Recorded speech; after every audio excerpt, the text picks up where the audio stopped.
O ano é 1993. Josué não está mais entre nós. Josué derrotou o fim dos tempos, mas a que custo? O mundo não foi o mesmo desde então. Uma sombra de insegurança cobriu os habitantes do nosso planeta. Então, o que parecia ser um sopro de esperança, na verdade se mostrou ser um pesadelo editorial. Assim como nos textos antigos, 4 cavaleiros dos fins dos tempos surgiram para ocupar o vácuo deixado por ele.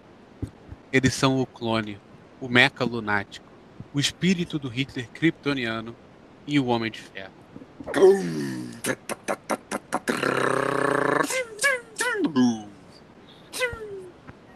Alvarez, você quer desistir disso? Vamos voltar para casa. Você sabe que não é seguro ficar aqui fora, no Memorial do Josué à noite. O que você espera achar aí dentro, afinal? O que eu espero achar? Eu espero achar algo que me dê esperança em um dia melhor. Algo que me dê coragem para enfrentar esta vida, Jorge. Clink! Você vem comigo? Eu não deixaria você invadir um mausoléu sozinho. Cuidado com os degraus. Vira pra lá, tem uma aranha na sua cabeça. Uou! Que lugar é esse? Por que eles construiriam uma sala desse tipo aqui embaixo? Parece até com a Fortaleza da Solidão. O que é aquilo no meio da sala? Parece um casulo metálico. Não sei, mas eu vou descobrir. Olha só, o Josué dentro dele. Mas isso não se parece com um caixão que vimos na TV. Clim! O que você fez? Eu não sei. Eu nem sabia que aquilo era um botão.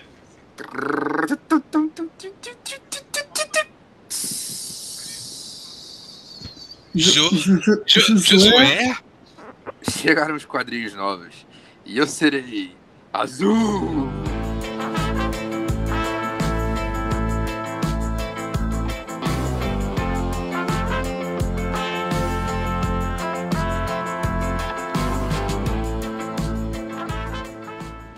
Bem-vindos ao Banco do Josué, podcast, quadrinhos, onde eu, Alvarez, apresento um quadrinho para um amigo meu que não tem o costume de ler, não conhece tantas histórias. E hoje nós temos um evento especial. Nós temos o último episódio da temporada, da primeira temporada de Banco do Josué.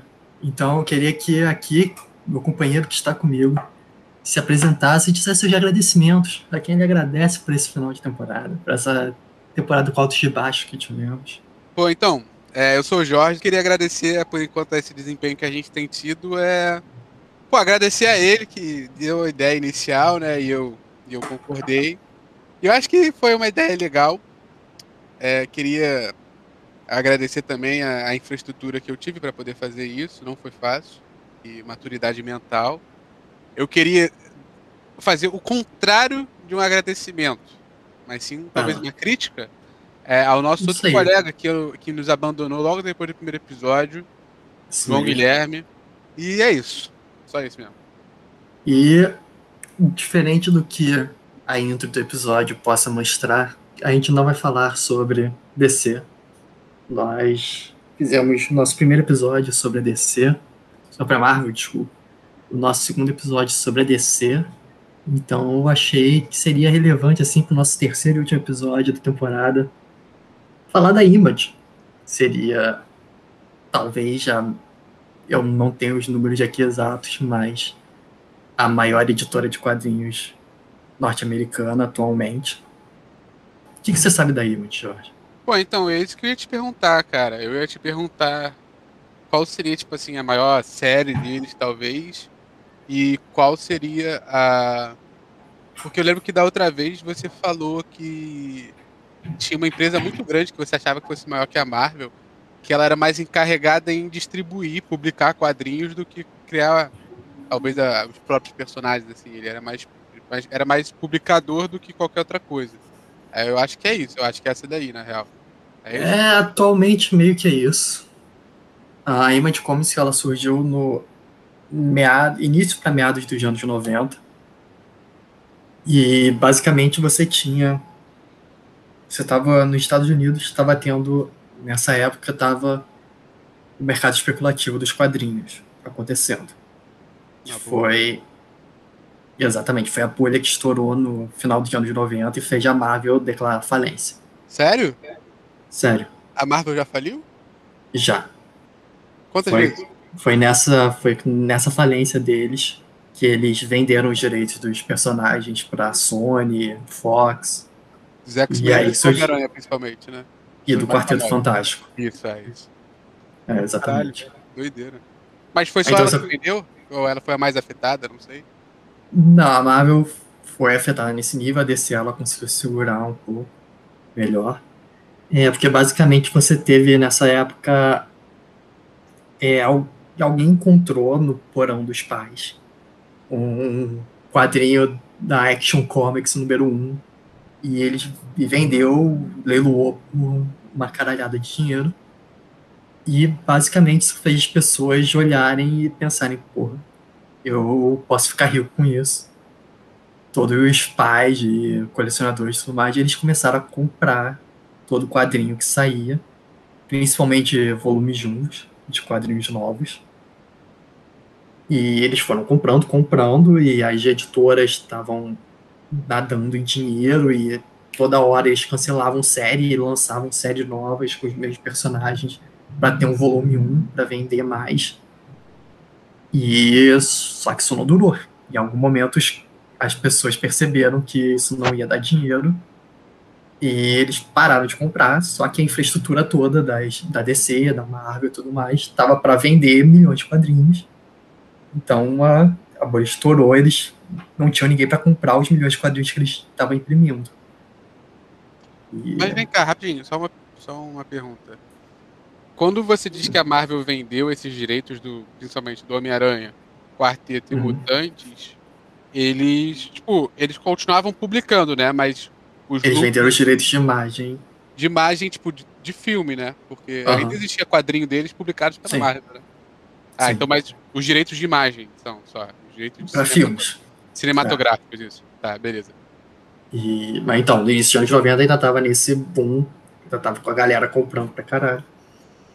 E você tinha na Marvel um grupo. Eles não eram um grupo, eles só eram desenhistas da Marvel. E você tinha um que estava principalmente insatisfeito, que era o Todd McFarlane, que ele estava desenhando o Homem-Aranha na época. E vamos dar crédito pro cara, o cara realmente é um puta desenhista, mas ele sentia que ele não tinha Qual o nome, perdão? Todd McFarlane. Todd McFarlane. Só que ele sentia que ele não tinha direito, ele achava que era a arte dele que vendia as histórias, não era o roteiro nem nada, era a arte dele. E ele recebia 2% dos lucros dos quadrinhos que ele vendia, que estavam vendendo pra caralho. Pô, meio prepotente, mas dá pra ser meio justificado, porque, porra, 2% é sacanagem. Mas... Era uma porcentagem ínfima do dinheiro. E ele tava puto com isso, e ele tentou, inclusive, formar um sindicato de desenhistas da Marvel, que não deu certo. Mas em algum momento ele decidiu que foda-se, parou, ele não ia mais desenhar para Marvel. E nisso ele começou a chegar para outros desenhistas da Marvel e tentar convencer eles a se juntar a ele e pular fora. Se demitir, meio que peitar a Marvel, falar: ou vocês dão mais grana pra gente, melhora os nossos direitos, ou a gente vai quitar. E a Marvel não acreditou. E eles quitaram. E esse grupo de desenhistas, Ele não eles. conseguiu fazer um sindicato, mas conseguiu fazer as pessoas pedirem de demissão. 7 pessoas só. Ah, então tá, ok. Você falou do jeito que parecia, tipo, sei lá, 50. Tá, Não, 7 foram pessoas. 7 artistas da Marvel. Mas rapidinho, ele era, tipo, alguma coisa importante? Ele, tipo, os desenhos dele eram em revistas cotadas dele, dessas 7 pessoas? Sim, eram 7 desenhistas que eram famosos na época, eles eram grandes desenhistas. Beleza. E eles mais ou menos, já argumentavelmente. Tem um que não era um puta desenhista, mas ele tava vendendo bastante. Mas eles tinham sua relevância. Eles não eram Exato. até ninguém. Ok.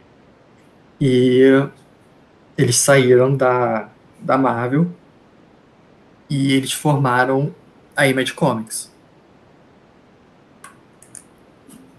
E essas pessoas, esses artistas saíram eram todos desenhistas, não tinha nenhum roteirista nesse grupo. E eram Todd McFarlane, o Jim Lee, o Rob Liefeld, Mark Silvestre, Eric Larsen, Jim Valentino e Wiles Portácio. Desses caras, o que eu vou focar, porque são os que você provavelmente vai reconhecer alguma coisa, são o Todd McFarlane, o Rob Liefeld e o Jim Lee. Então, o Jim Lee e o Todd McFarlane eram basicamente os dois que mais tinham uma jogada, mais tinham noção de como fazer uma jogada empresarial ao criar a Image. Porque o Jim Lee, ele era um puta desenhista, ele estava satisfeito na Marvel, tá ligado? Ele gostava de ter um salário constante entrando, mesmo que fosse uma pequena porcentagem do que ele estava vendendo, do que a arte dele estava vendendo, ele estava satisfeito ali. Mas ele foi o mais difícil de convencer a quitar da Marvel. Só que o que aconteceu? Quando ele saiu da Marvel para criar a Image, ele criou o Wildcats, e alguns anos depois, que estava fazendo sucesso, a DC procurou ele para comprar o quadrinho dele, os direitos para os personagens do quadrinho deles. E ele aceitou, e ele usou essa venda como uma forma de catapultar as ambições dele, e ele usou essa venda para virar um editor dentro da DC. Porra. Onde ele tá até hoje, seu nome, como um dos editores-chefes da DC. Caralho, isso deu muito certo, então. Esse é E qual? Jim Lee? Jim Lee. E ele é um puta desenhista. A arte dele é realmente muito boa. Ele fez a Liga da Justiça dos 952. E ele também, de tempo de hoje, ele faz algum desenho, alguma capa variante. Eu já vi muita capa desse cara, tô vendo aqui os desenhos dele. E ele também na pandemia, na quarentena, ele fez vários leilões de artes dele. Ele streama às vezes. Ele streamava, ele fazendo a arte, depois ele leiloava e doava o dinheiro. O outro que eu falei que também é interessante é o Rob Liefeld. O Rob Liefeld, você conhece alguns dos personagens que ele co-criou dentro da Marvel, que nessa época ele estava fazendo a X-Force.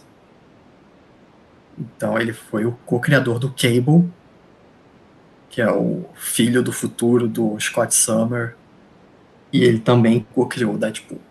Só um detalhe, eu tô vendo aqui umas imagens.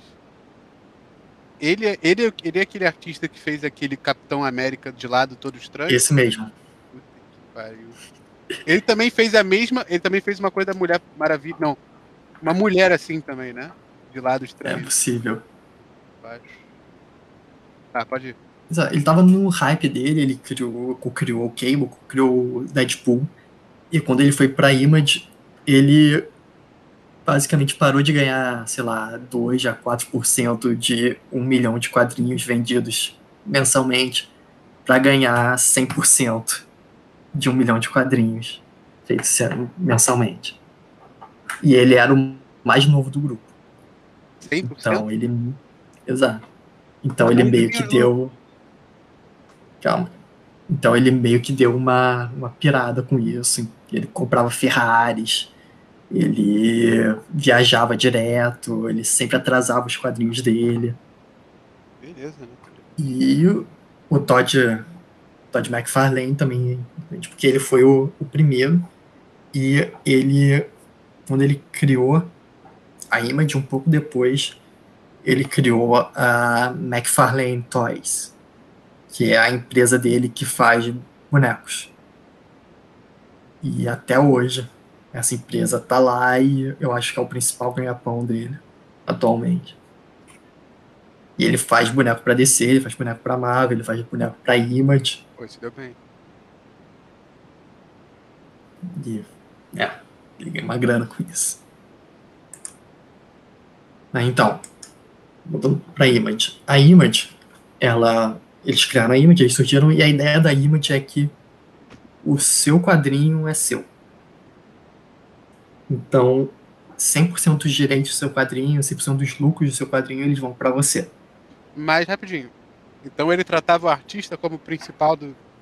Isso, porque eles eram 7 artistas, e isso também era uma das questões da Image, porque também Mas era e tudo você? pela imagem. Não tinham, eram eles que roteirizavam os próprios Então eles quadrinhos. faziam tudo, tá, beleza. Exato. E era tudo pela imagem, era tudo pela imagem. Então eles desenhavam, mas eles não eram. Alguns não eram bons roteiristas. Vamos colocar assim. Lá vem. E inclusive os primeiros não são tão bons.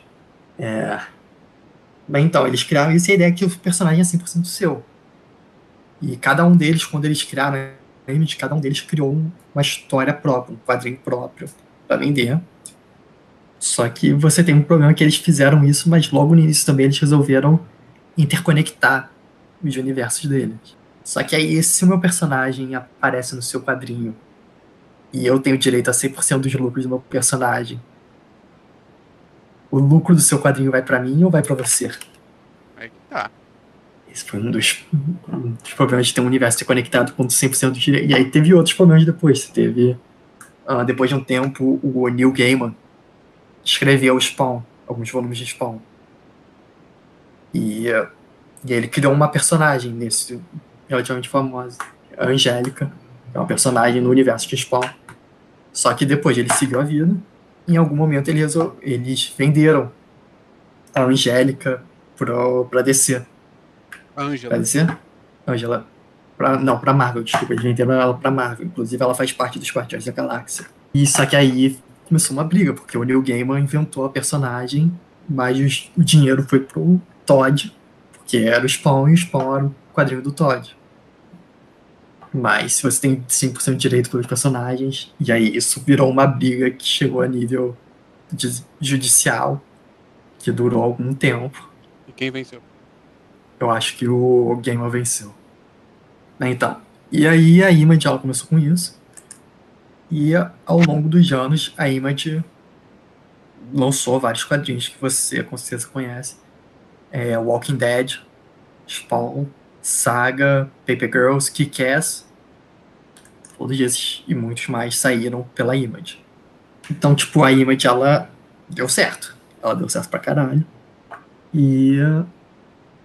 Mas ela ainda continua com esse conceito de que ela é só uma editora e ela publica os quadrinhos, mas os direitos são do autor, do grupo criativo.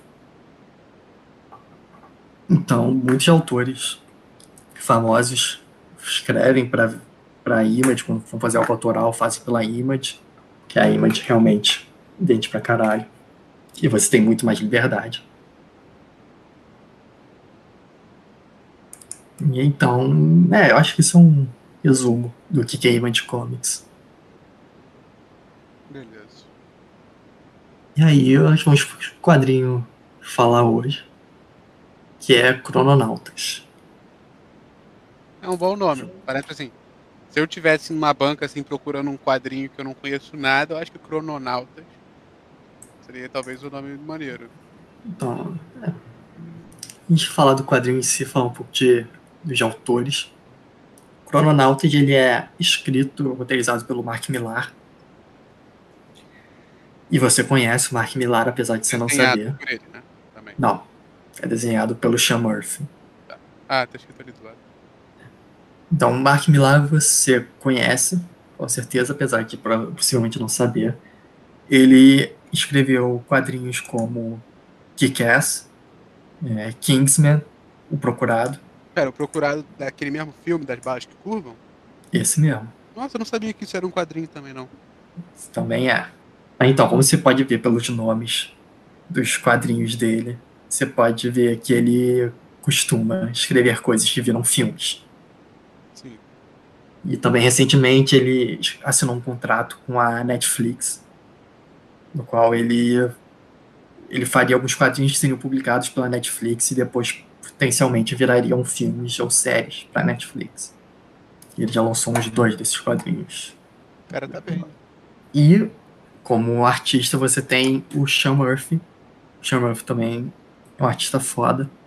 Ele desenhou o Punk Rock Jesus, Tokyo Ghoul, e também na DC, mais recentemente, ele escreveu o Cavaleiro Branco. Também é um puta quadrinho. O Cavaleiro Branco ele roteirizou também. É uma puta história. E a arte dele também eu acho muito legal. E agora, Crononautas. Como eu falei, o Millar ele costuma fazer coisas que viram filme e Crononautas não é diferente. Não é um filme, mas é escrito. Seria como se facilmente seria feito um filme desse quadrinho. E tem uma sequência mais recente.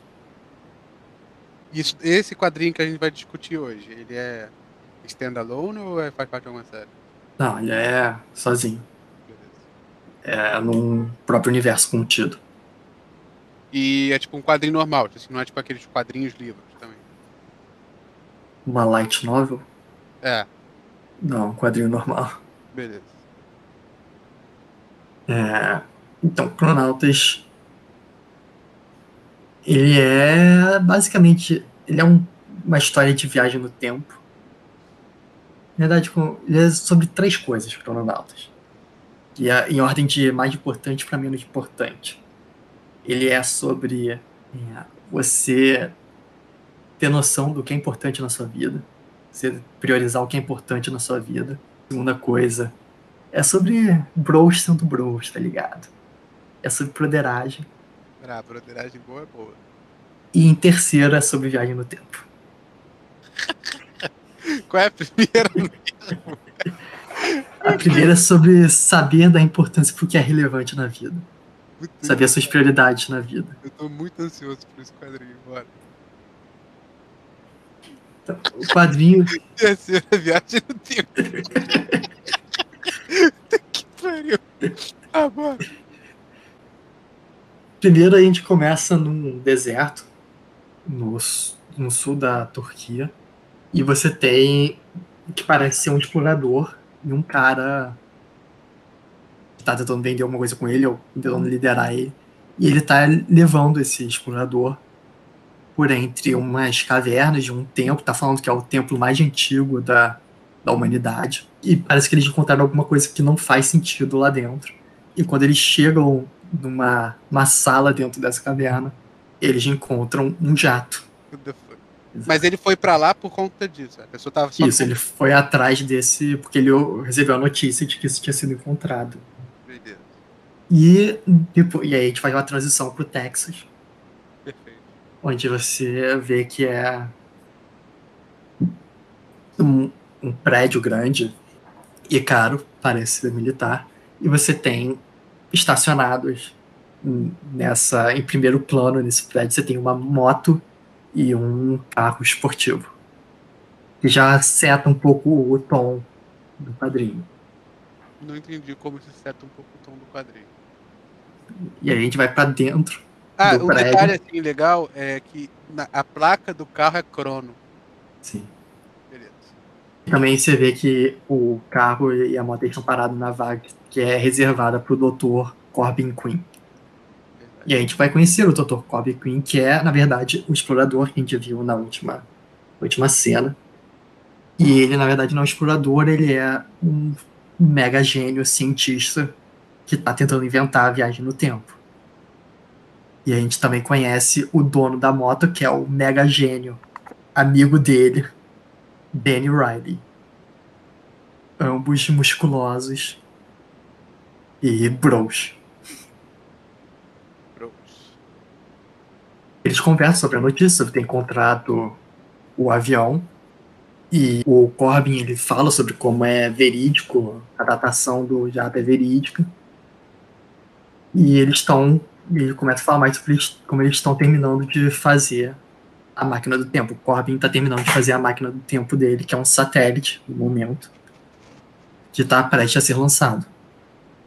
E a gente vai para o lançamento do satélite, com a tecnologia Cronal, chamado Mark Twain 1. E eles lançam o satélite. Não, cara. É um escritor americano. É americano? Ele não é russo, não? Não, ele é americano, Mark Twain. Beleza. E o satélite tem uma câmera, e quando eles mandam de volta a imagem da câmera, o satélite está em 1863, durante a Guerra Civil Americana. E eles começam a transmitir para o mundo todo essas imagens da Guerra Civil Americana. E você vê no mundo todo mundo parado ali nos jornais, você vê no Japão a galera, no bar de striptease. Pô, volta no imagem do strip, por favor. Dá um zoom. Não dá pra ler o texto. E aí você vê também uma pessoa, uma criança na Guerra Civil olhando pra tela, você vê um casal atual olhando pra TV e todo mundo impactado olhando a viagem no tempo, a invenção da viagem no tempo. E você tem um outro momento de bros sendo bros, onde o Corbin dá um abraço assim de lado pro Riley.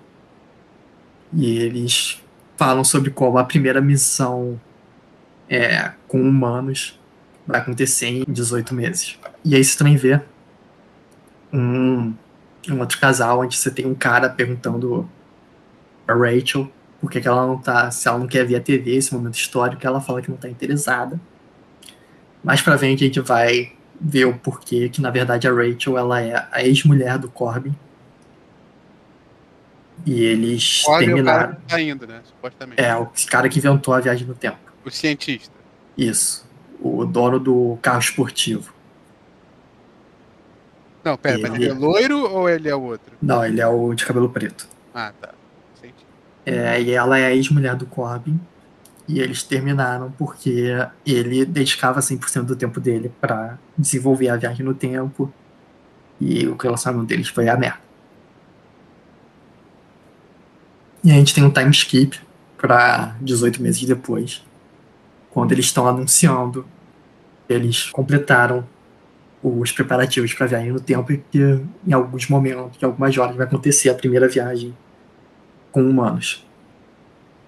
E você tem ali no fundo, você tem algumas referências a algumas máquinas do tempo de filmes. Você tem um DeLorean, você tem a máquina do tempo do filme Máquina do Tempo e na real, do livro. Do filme baseado no livro Máquina do Tempo. E você tem a caixa telefônica do Bill and Ted. E eles estão fazendo um anúncio sobre como eles estão preparados para a viagem no tempo, como eles vão fazer a viagem no tempo. E eles já apresentam o Danny Riley para o mundo, e eles falando que o Danny Riley foi quem foi responsável por preparar os roupões que eles estão usando.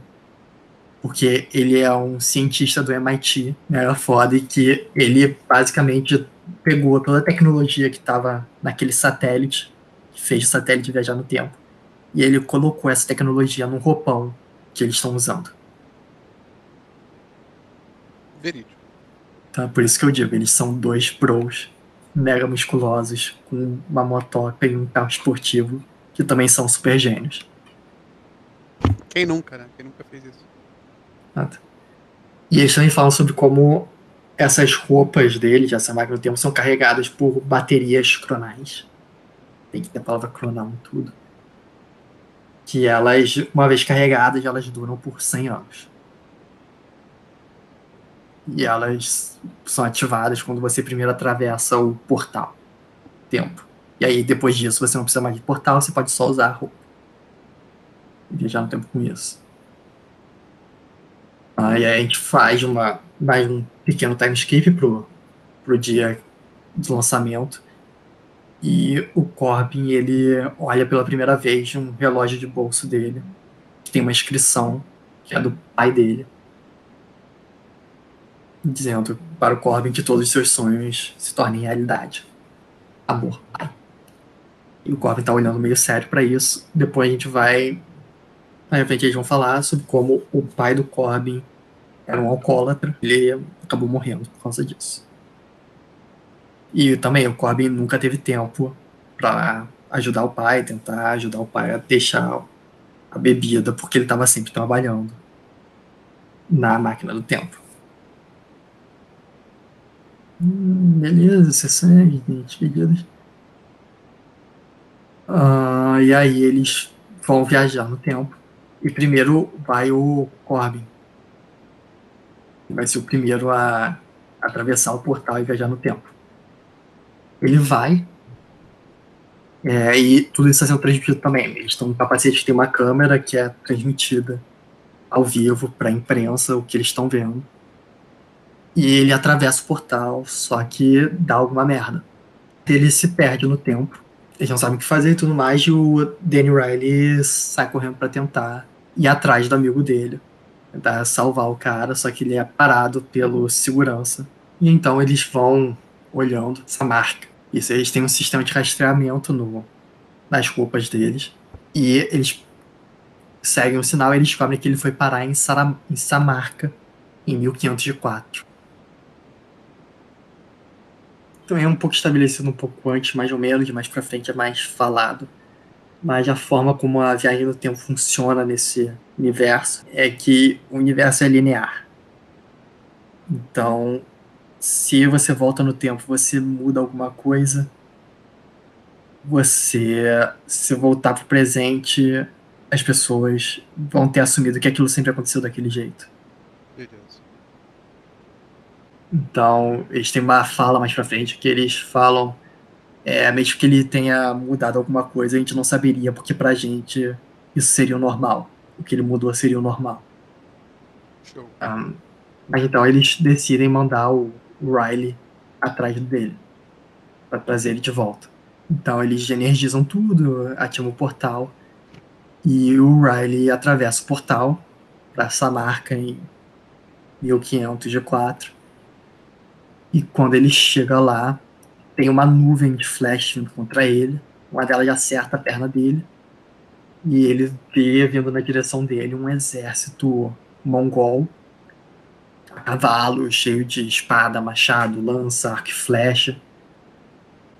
E ele percebe que ele tá meio fudido quando, de repente, do outro lado, aparece um bando de cavaleiro também com armadura medieval, mas em carros esportivos de tanques, segurando metralhadoras. E eles dizimam os mongóis. E o Riley não tá entendendo porra nenhuma. E ele é capturado, e quando ele é capturado, ele fala que ele é Danny Riley, que ele tá procurando o Corbin. E o líder do exército com armas fica super. Cara, você é o Danny Riley? E ele pede um transporte, ele leva ele pra. Leva o Danny Riley no carro lá dele até a capital. E quando eles chegam na capital, eles são. Você tem um pouco. Uma capital medieval dessa época, de 1504, mas com uma ponte mega foda no fundo, carros, metralhadoras de equipamento antiaéreo, armamento antiaéreo, um sniper lá em cima. E eles estão sendo louvados lá normal. Então você vê o Corbin chegando e cumprimentando eles. E nisso a gente descobre que o Corbin ele tá usando o equipamento dele de viagem do tempo há 4 anos que ele chegou em Samarca. E ele tá nos últimos 4 anos, ele tá usando a viagem no tempo para trazer equipamento militar e ajudar a galera de Samarca a não ser dizimada pelos mongóis. O Lourinho já tá de olho nas mulheres. Isso aí, que lembrou, cara. E o general que ele encontrou no campo de batalha era o maior soldado de Samarca antes, e agora ele é o principal general do exército pessoal do Corbin nessa época. E aí o Corbin ele leva ele para dentro do palácio e ele vai mostrando que o palácio tem um bando de carro, tem um bar cheio de bebida, a imagem é um bando de moto e fliperama e tudo. Caralho, Tem uma espada samurai no fundo. O cara voltou e se fez rei de uma época que não tinha nem tecnologia nenhuma. Ele pegou a porra toda e fez uma baixa caverna lá, foda-se. E aí ele leva o Riley pra um passeio no carro dele. E você vê que ele não ficou só em 1504. Ele também foi para Paris em 1960 onde ele abriu um restaurante que o Sartre ia almoçar às vezes. Em 3000 a.C., ele é o faraó. Em 1220, ele é o Shogun do Japão. Em 29, ele está em Nova York. Ele tem em Nova York uma fortuna que ele fez com o mercado financeiro. E ele leva o Riley para casa dele em Nova York em 1929. E basicamente é uma situação do Grande Gatsby. Uma casa de uma mansão gigante, época de proibição, mas cheio de bebida, com uma puta festa rolando. E enquanto eles estão andando pela casa, uma mulher para eles, para falar com eles, chega pro Cobb e pergunta o que ele tem feito e por que ele tá atrasado. Ela tá esperando a noite toda por ele. E ele apresenta ela pro Riley, e ela é a namorada, entre aspas, do Corbin nessa época, que é a Gay Orlova. E a Gay Orlova, ela é uma pessoa que existiu de verdade. E ela é era namorada de um gangster chamado Lucky Luciano, que também é um gangster de verdade. E nessa história ela também é namorada do Lucky Luciano. E tá traindo ele com o Corbin. Simultaneamente dos dois. Então, beleza. Isso. Oficialmente do gangster. Extraoficialmente do Corbin. Beleza. E aí o Corbin leva o Riley pra biblioteca da mansão dele. E ele puxa um livro na biblioteca e é uma porta secreta. E é nessa casa que ele guarda todas as roupas dele. Pra todas as vidas que ele vive ao longo da história. E também nessa sala secreta ele guarda um quadro branco. Onde ele tem todas as informações de todas as mulheres que ele tá namorando ao longo da história. Onde algumas delas incluem a Marilyn Monroe, a Cleópatra. Pera, repete. Ele tem um quadro branco onde ele guarda... Não, essa Norma Jean Baker é Marilyn Monroe? É. Beleza. E a Marilyn Monroe, a Cleópatra, a Amélia Earhart, Joana d'Arc. Puta que pariu. Então, ele também guarda os likes, o que elas gostam, o que elas não gostam, e informações extras. Então, você tem ali na Cleópatra coisa pra não fazer, não mencionar Roma. Monroe, você tem que ela gosta de presidente, de aniversários. Joana d'Arc, que ela gosta de facas, de barbecue, que ela não gosta de barbecue, porque ela foi queimada viva. Genial. E nisso o Cobb começa a falar com o Riley sobre qual é o verdadeiro plano dele. Que o plano dele é, na verdade, viver a vida que ele sempre sonhou. E que tudo que ele tem que o Riley tem que fazer para poder viver essa vida com ele será que isso não foi intencional? Não. Ele fala sobre como ele intencionalmente saiu da linha do tempo. E ele só deixou o sistema de rastreamento dele ligado para que o Riley pudesse encontrar ele. E agora que os dois estão, que ele encontrou ele tá falando pro Riley desligar o rastreamento dele para eles poderem aproveitar a viagem no tempo sem estarem presos já nada. E o Riley tá meio duvidoso, ele tá meio... não mostra muito o rosto dele para essas informações. E aí a gente volta pro presente. E no presente você vê que a galera da segurança das Forças Armadas, eles estão colocando também trajes de viagem no tempo. Que eles estão, obviamente, pretendendo ir atrás deles caso algo dê errado. E o Corby tá vendendo essa ideia pro Riley de viajar no tempo. A galera lá da tá vendo tudo isso, né? Sim, porque tem uma câmera no capacete do Riley. E ele também tá falando, o Corby também tá falando pra ele desligar a câmera depois. E o Riley também tá com um ponto no ouvido. Eles estão se comunicando com o presente. E o líder lá do presente, enquanto o Corp tá tentando vender essa ideia de seguir com ele, o Riley, o cara presente fala: Riley, por favor, me diga que você não está realmente considerando essa ideia.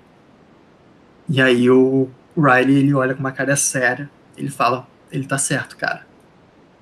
Isso é uma chance de uma vida. E ele desliga a câmera e o rastreamento. E você vê o Corp comemorando no fundo. E eles resolvem ir viver a vida. Saem correndo abraçados, segurando as mãos. do Bros. As mudanças na linha do tempo só vão ser causadas se eles voltarem pro presente? Não. Qualquer coisa que eles... Pô, mas isso daí já Não, mudou a ele- porra toda, então. Ele Não, então, inseriu. é porque... É o que eu falei, a viagem no tempo é a terceira coisa mais importante. Quer dizer, as consistências na viagem no tempo. Porque eles estão viajando no tempo pra caralho até agora. Sim, mas não As é a coisa mais importante consistências, da história. As consistências não são importantes. Beleza, pode ir. Eles não estão pensando muito sobre isso. E aí você tem uma montagem deles viajando pro tempo, eles 65 milhões de anos atrás, eles viajando com um jato entre os dinossauros. Na Escócia, em 1314, eles usando tanques de guerra e metralhadoras para vencer o exército inglês. Em 530 milhões de anos atrás, eles indo gravar, usando o celular deles, o primeiro animal a sair da Terra. E quando eles estão fazendo isso, o Corbin tem uma ideia e eles vão para 2000 anos atrás, em Belém. Eles vão gravar o nascimento de Jesus. E quando eles chegam lá, tem um senhor que está cuidando ali na manjedoura. E ele fala sobre como é costume você trazer um presente pro bebê recém-nascido. E ele também fala sobre como os outros dois reis que chegaram antes deles trouxeram incenso e mirra, que indica que eles são o terceiro rei. Qual é o presente do terceiro rei? Dinheiro, não é? É ouro, mas sim, dinheiro. E o Corby, e isso acontece porque o Corby ele fala que a única coisa que ele tem com ele que pode ser um presente é o colar dele de ouro. Só que o colar dele tem um crucifixo. Então ele tá dando um colar de ouro com a imagem de uma pessoa sendo torturada para um bebê recém-nascido. E nessa época a crucificação ainda era só uma tortura. Que é só bem depois de Cristo que vira um sinal católico. Verdade. E aí também eles vão para Las Vegas em 1951 e eles estão apostando e eles apostam tudo, o Corbin aposta tudo num número específico na roleta e eles ganham. E quando eles ganham, o Corbin ele acena para uma pessoa que está nos fundos, lá de atrás, e o Riley pergunta: para quem que você está acenando? Ele responde: pra gente da noite passada, quando a gente voltou no tempo e anotou as respostas. E a gente vê que no fundo tem eles com outras roupas anotando as respostas da roleta. E a gente volta para Sanarca, em 1504, e eles estão no meio de uma piscina. Eles dois, seminus, numa piscina, cheia de mulher, seminua também, ou nua. E o Riley, ele fala o que de melhor poderia ter na vida. E isso o Corbin, ele lembra do casamento dele. Ele olha com uma cara séria e fala: nada demais, nada mais. E aí a gente volta pro presente. E basicamente eles estão viajando aí há um tempo pra caralho, fazendo um bando de coisa, mas no presente só se passou algumas horas. Na história que tá contando no presente só se passou algumas horas. E a galera da segurança já tá com a roupa, mas eles desligaram o sistema de rastreamento, então eles estavam sem saber como ir atrás deles.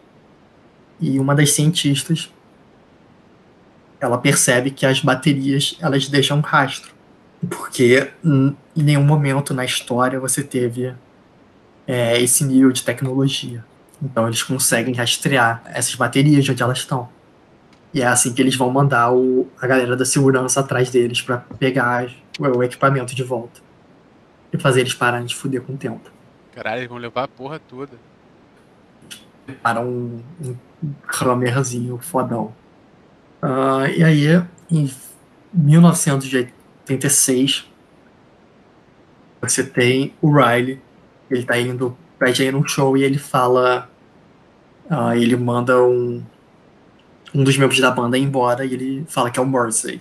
Então, essa banda é o The Smiths. Eu conheço. E, basicamente, pelo visto, o Riley está substituindo o Morrissey como membro da banda. E eles falam sobre como como um dos membros da banda está vendendo o Riley. Ele fala como o Riley não só é um grande artista musical, como ele também escreveu as melhores músicas dos Beatles, criou Harry Potter e o Breaking Bad. Mano, que pariu. Só que aí no meio da discussão chega uma mulher que trabalha aí no teatro e ela fala que chegou um telegram pro Riley vindo de um doutor Riley. E aí o Riley pega e é um telegram dele mesmo, que ele mandou pra ele mesmo, só que no futuro. E o telegram diz: querido eu não tenho muito tempo, o Corbin foi morto e você foi fatalmente ferido. Mas ainda dá pra consertar, você só tem que voltar pra 29, na casa do Corb, às 6 da manhã, ao dia, e leve um carro rápido. E aí o Corb fala valeu, ele devolve lá o microfone pro Morrissey, e ele viaja no tempo. E nisso a gente corta pra 29 pra ver o que tá rolando com o Corbin, porque o Corbin foi morto. E a gente vê que a mina que ele tá pegando, a Kay, ela descobriu o quarto secreto do Corbin, e ela viu, e qual foi a interpretação que ela teve do quarto cheio de roupas de diferentes eras e um quadro cheio de nome de mulheres. Que ele tava traindo ela. Genial. Porque ela não reconheceu o nome da Cleópatra, Joana d'Arc e Billie Ann Hurt. E então ela fica puta e ela avisa pro gangster que ela namora. Então o gangster primeiro mata ela e depois vai atrás do Corbin. Então o Corbin tá tomando banho quando ele de repente é cercado por vários gangsters. E eles dão pra ele uma... Essa roupa mesmo? Não, a roupa. Um roupão. Eles dão um roupão rosa pra ele, que ele veste, eles levam ele pra sala de estar dele, onde o gangster tá cozinhando a roupa dele de viagem no tempo. Então ele destruiu a roupa de viagem no tempo dele. Porque ele sabia que era aquilo que fazia ele ter dinheiro. Ele não sabia como funcionava, o que era, mas sabia que era aquilo que fazia ele ter dinheiro. E ele fala que ele já lidou com a namorada. Ele coloca a arma na cabeça do Corbin, e aí você tem blam, uma tupia de tiro. E quando vira, a gente vê que o gangster levou um tiro na cabeça. E todos os outros gangsters começam a levar tiros e morrer. Só o Corbin tá vivo. E a gente vê que é a tropa de segurança do governo. E eles estão procurando ainda o Ryan. E o Corbin sai correndo e pula pela janela. Joga pela janela e do lado de fora aparece o Riley com um carro e atropela ele. Mas começa a levar ele no carro. E o Corbin entra no carro. E a roupa também, porque a roupa, eles começam a viajar no tempo, usando só a roupa do Riley, porque a roupa do Riley leva o carro e dentro do carro tá o Corbin. De novo, eles não explicam direito a viagem no tempo. Ela só acontece. Que bom, né? Os caras são então... Eles são desenhistas, pô, eles não são físicos pra ficar escrevendo. Não, o Mark Millar é roteirista só. Isso não importa, pô. Detalhe. Ele escreveu o Procurado, cara. Ele escreveu a história no qual a Angelina Jolie curva balas. Deveria saber disso. Esse daí é o brabo mesmo, esqueci. Então eles vão pra Miami em 1969. Nice. No meio de um jogo de futebol americano.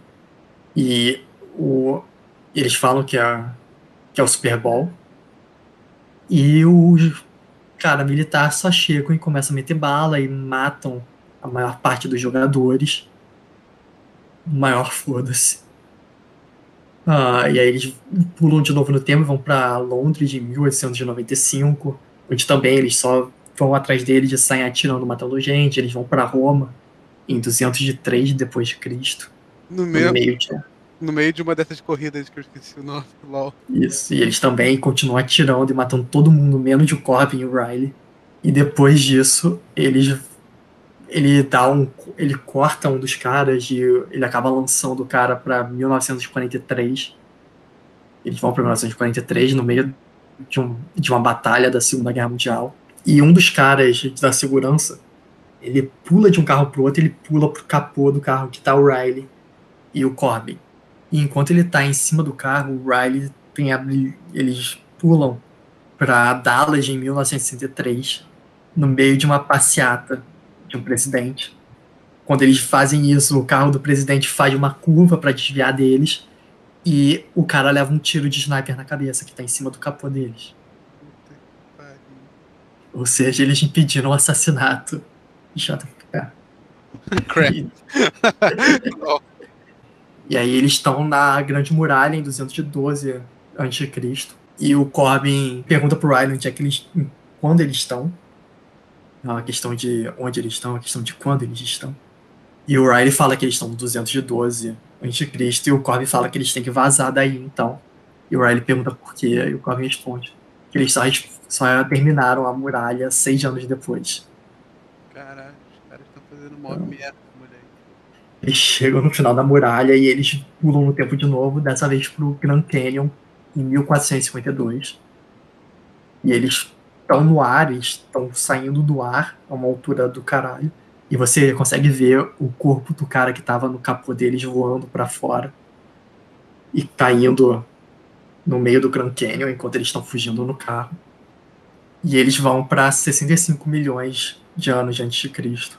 E o líder do grupo de segurança lá dos militares pega uma bazuca e está preparado para atirar neles. Quando ele vai puxar o gatilho, passa o jato que eles estavam dirigindo várias páginas de atrás, com os dinossauros perseguindo. Ele pisa no caminhão da galera militar e mata eles. E nisso eles voltam para Samarca em 1504. Aí acaba a perseguição, ele dá uma acalmada na história, mas eles ainda estão correndo um pouco. E o Corby, ele percebe o que está rolando, que eles conseguiram rastrear onde eles estão por causa da bateria. Então ele chega para um carinha qualquer que trabalha para ele, lá em Samarca, e fala para ele pegar a roupa do Riley e dar pro general líder lá dele e mandar ele ir para algum lugar longe e se preparar. Porque tá vindo uma galera atrás, ele sabe que vai rastrear o uniforme, então vai atrás dele. E o Cobb resolve pegar um dos jatinhos que ele tem guardado e ir para Inglaterra, para se esconder na Inglaterra em 1504. Enquanto espera acabar a batalha e depois voltar para pegar o uniforme. Só que aí, enquanto eles estão esperando carregar o avião e tudo mais, o Corby ele começa a falar sobre como ele queria ter tido mais tempo, sobre como o pai dele era alcoólatra e morreu por causa disso. Ele nunca teve tempo de ajudar o pai, porque ele estava sem trabalhar naquele tempo. E nisso aparece o general dele usando o uniforme de viagem no tempo e anuncia que ele é o novo rei de Samarca. Sobre como ele estava planejando roubar a roupa e o Corby acabou dando para ele de bandeja, sem ele nem ter que fazer nada. E agora ele vai ter que ensinar ele a usar a roupa para viajar no tempo. E eles capturam o Riley e eles usam o Riley como barganha. Eles vão torturar o Riley a não ser que ele conte. E quando o Corbin se nega a fazer isso, ele resolve prender o Riley para torturar o Riley, pro Riley contar como funciona. E ele joga o Corby para fora da cidade, ele joga ele de um morro. E no fundo do morro, para ele sangrar, ele se morrer, e no fundo do morro tem um bando de lobo que vai atacar ele e matar ele. Enquanto isso também, a gente volta pro presente, a gente descobre que o líder lá dos militares,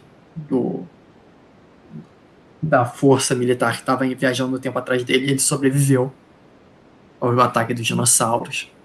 E ele ainda tá com a roupa dele funcional. E a galera tá toda feliz. A galera do presente toda feliz que ele vai conseguir fazer e tudo mais. E ele fala que eles podem. Que eles vão se arrepender de ter feito tudo isso. E aí um dinossauro pisa nele. Puta que pariu. E ele morre. Um cara de Enfim. bosta, dinossauro.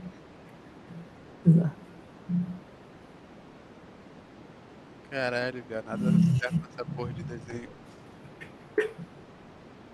E aí o Cord, ele tá lá sangrando com os lobos olhando ele, tem um bando de ossada em volta dele, porque os lobos obviamente usam isso como local pra comer. E o Cord, ele meio que ele tem um discurso dele sobre como sim ele tava na merda, mas ele tinha um QI de 240 e ele era famoso por nunca desistir.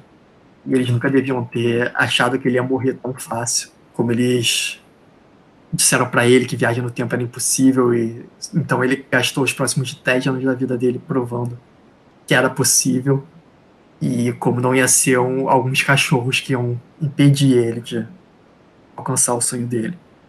E aí ele pega um crânio que estava ali no meio da ossada e ele começa a bater nos lobos usando esse crânio e ele vence dos lobos. Tá certíssimo.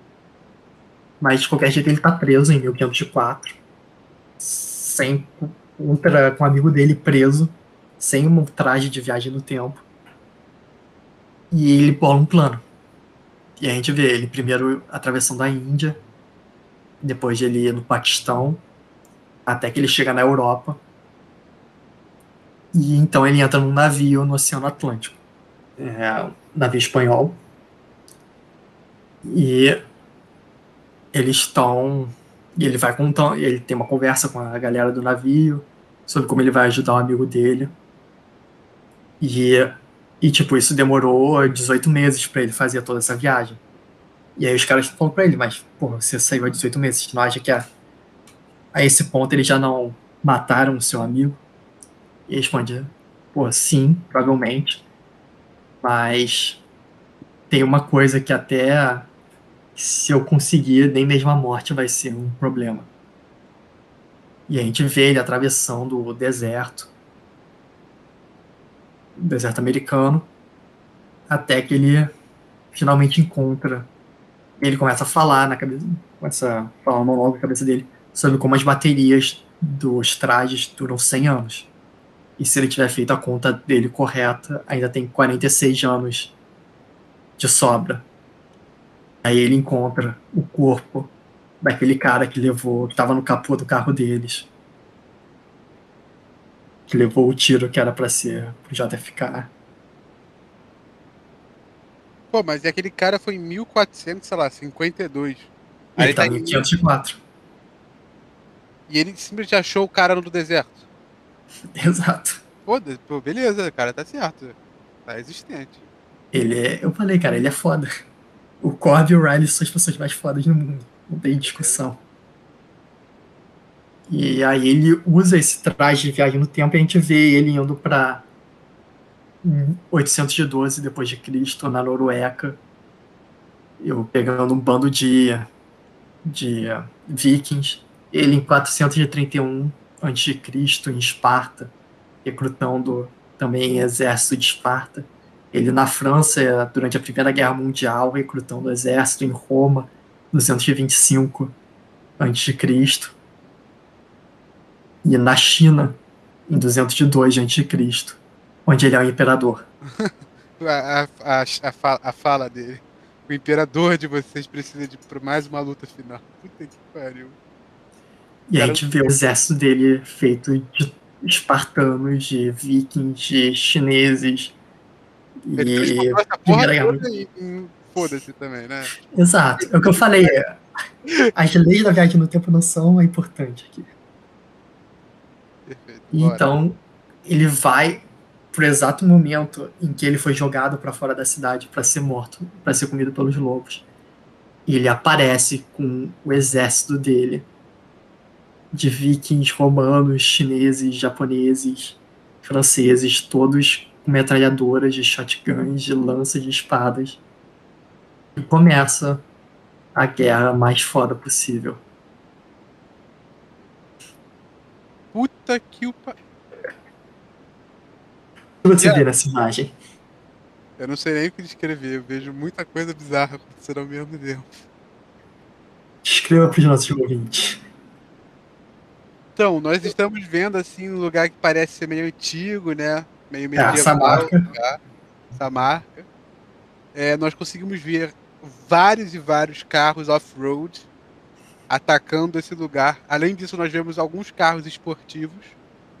Nós vemos pessoas com trajes de diferentes nações, de diferentes tempos da história.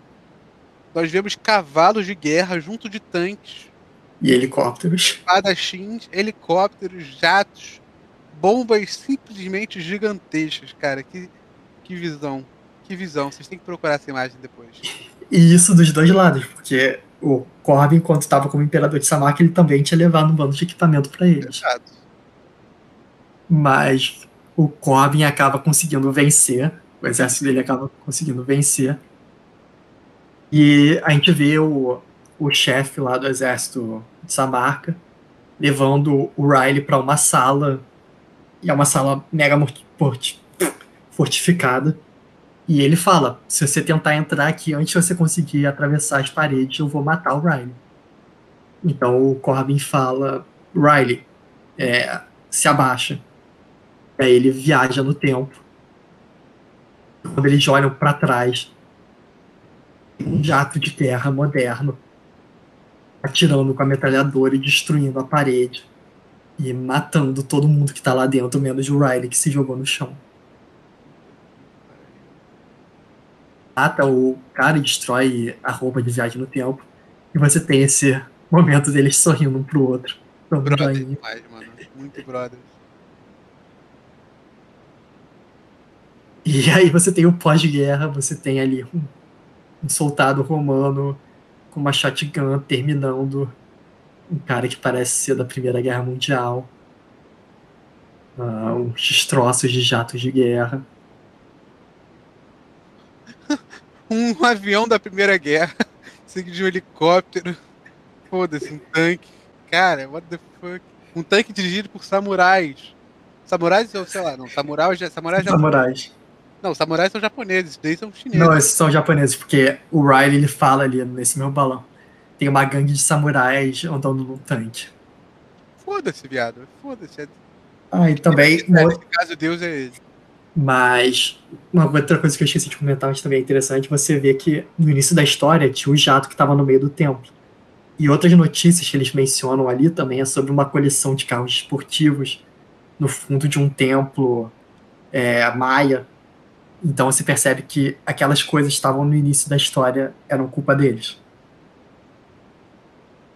True. Culpa deles antes mesmo de eles sequer começarem, né? Porque é o que eu falei, é uma linha do tempo só. Então, tudo que eles mudaram acontece. Beleza. E aí o Riley tem uma conversa com o Corbin que ele fala: a gente tem que arrumar essa merda. A gente tem que voltar, a gente tem que arrumar isso, porque a gente fudeu com a história do mundo. Não, isso é um exagero, né? Vai ver, eles só consertaram. Deixaram tudo muito mais animado. Não é um eufemismo. E o Corbin não quer fazer isso. E o Riley tentando convencer ele, e o Corbin fala o que eu falei, que é a lição mais importante dessa história, que é saber o que você vai dar relevância na sua vida, quais são as suas prioridades. Que o Corbin, você vê que ele tá fazendo tudo isso porque ele gastou a vida toda dele trabalhando na viagem no tempo. E ele perdeu a família, ele perdeu a esposa, ele perdeu o pai. E então, por isso que ele não quer voltar pro presente. Porque ele acha que ele não tem nada lá. Porque ele acha que ele jogou tudo fora pela viagem no tempo. E aí o Riley dá a principal lição. Ele fala o que é mais óbvio, que é: mano, você tá puto porque você não teve tempo no seu passado, mas agora a gente tem uma máquina do tempo. A gente tem todo o tempo do mundo. E eles fazem um plano no qual eles vão consertar tudo que eles fizeram de errado na história no geral.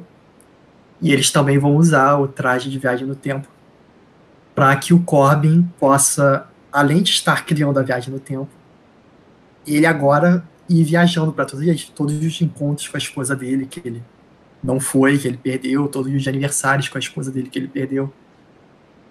E aí a gente vê ele em 2008, a esposa dele puta num teatro olhando pro relógio e ele aparece de repente.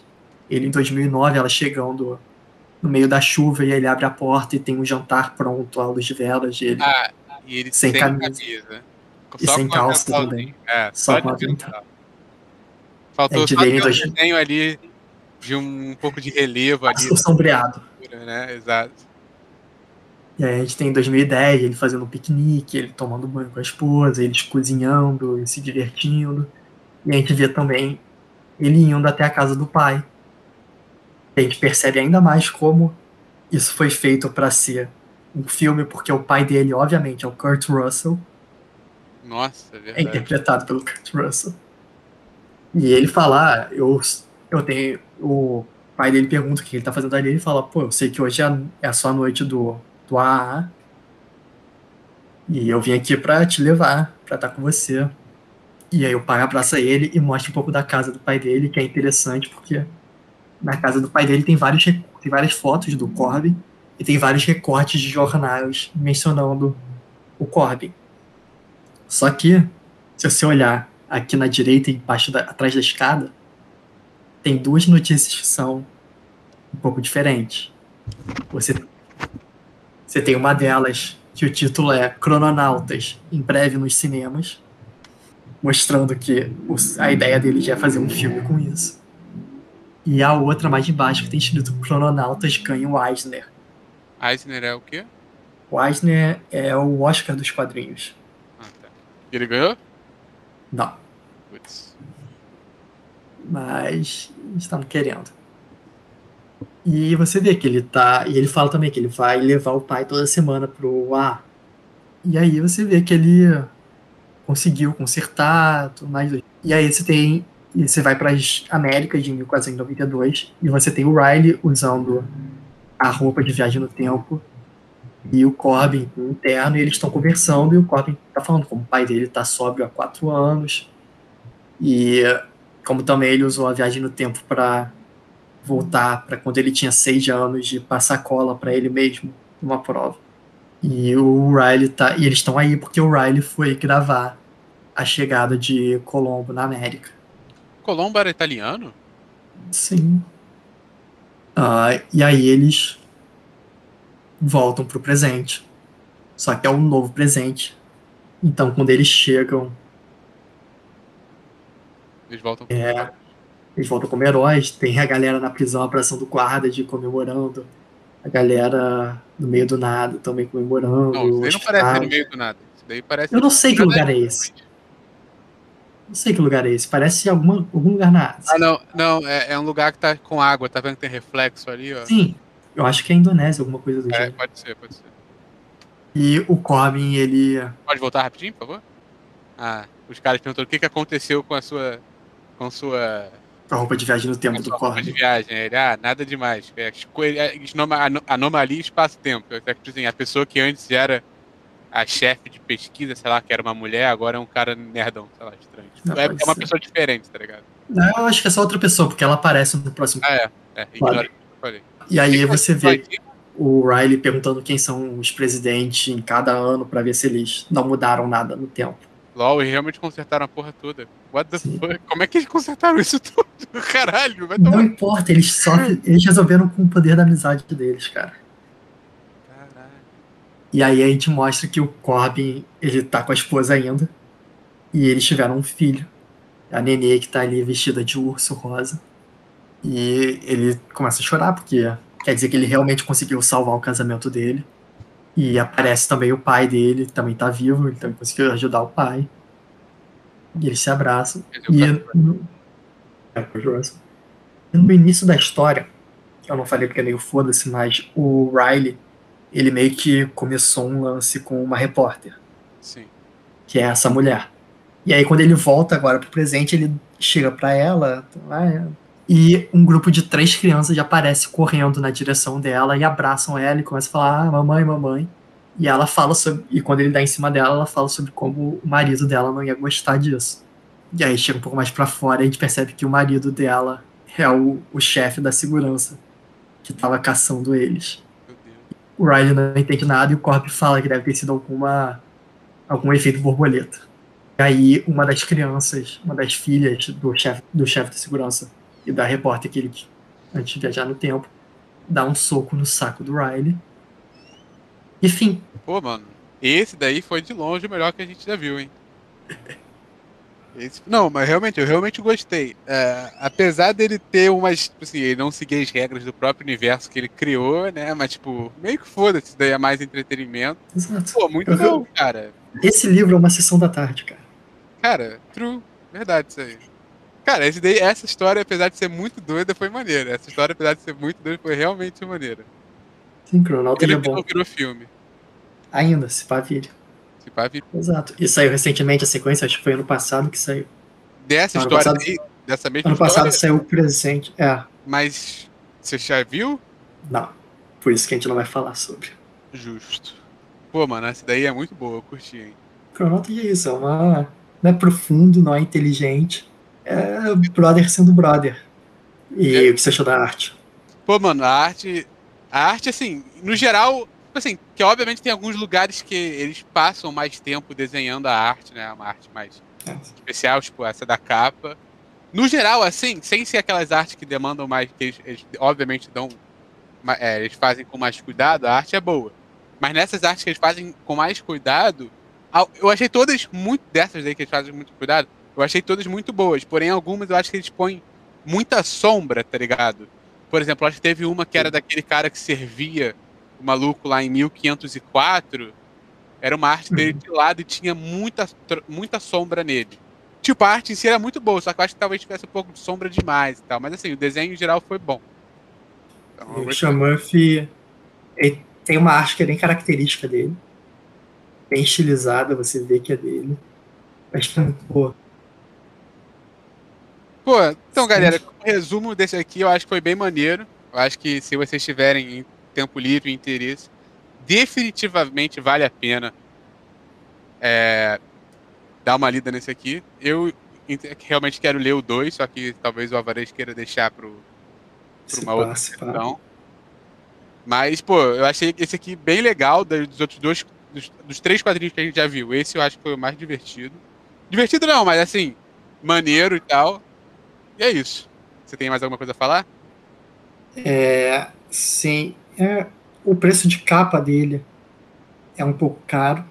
Eu compro aonde esse daí, se eu quisesse comprar na internet agora? Eu esqueci de falar. Esse quadrinho foi publicado pela Panini aqui no Brasil.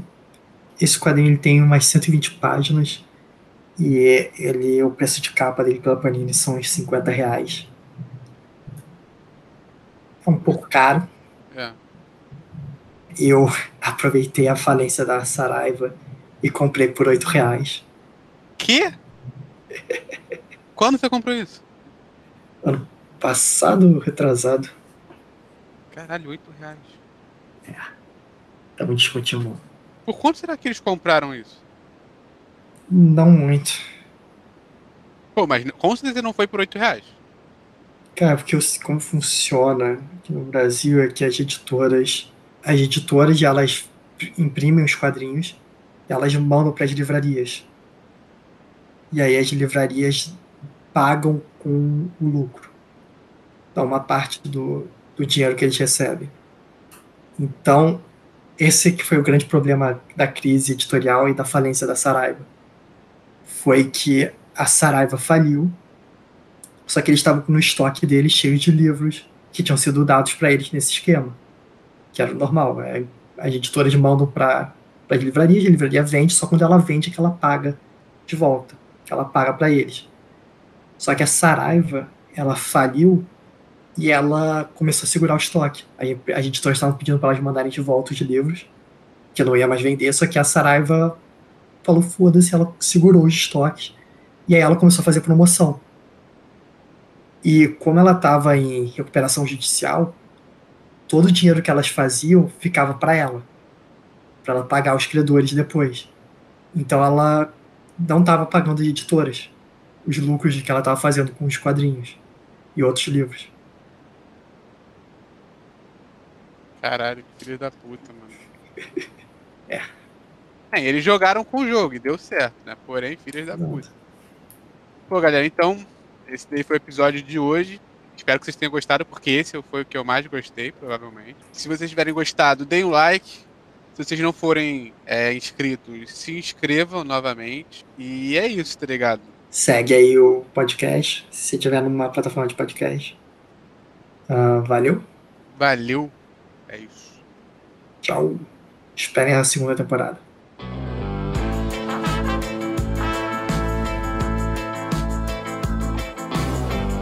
A pessoa que vai se apresentar, eu queria também que você dissesse seus agradecimentos já nesse final de temporada. Vai lá. Pô, mano, vamos começar de novo que eu me distraí. Pensei que mandava mensagem.